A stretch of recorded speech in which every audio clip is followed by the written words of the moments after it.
So yun guys, this is Zion Arms. Ito yung chinon natin kagabi. Bali, nagpalit tayo ng spring tsaka ng internals. Pumasok naman siya, nasa 460 fps siya to 470. Konting adjustment o magsisettle pa naman yung spring niya. Now, kinabitan natin siya ng spike na scope. Yan. So siniro natin ngayon, tatry din natin. Kung makikita nyo, naka polymer magazine din siya na M4. Fit na fit, diba? Fit na fit siya. Sobrang ganda nito. Tingnan natin pati yung rate of fire nito. So ngayon, zero tayo. Yung box na may kulay white. So yun. Yun.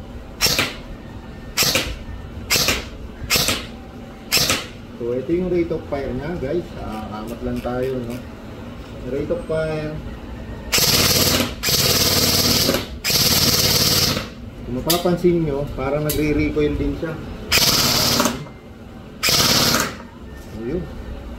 Sobrang ganda, rate of fire, sobrang responsive ng trigger.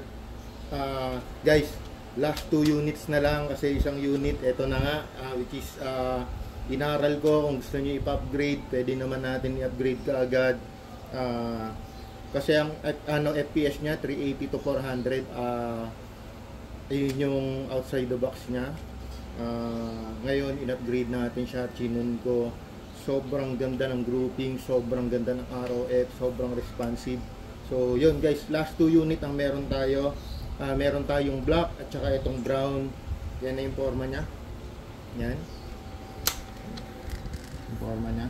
So gamit ko is yung M4 magazine na polymer, 300 rounder din siya. Yan.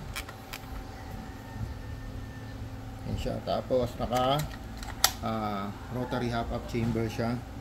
Hindi ko pa ginagalaw yan guys, lalo pag pinalitan natin yan. So yan yung stock.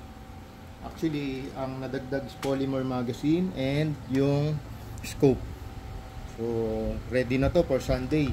Makapag-assault tayo, no?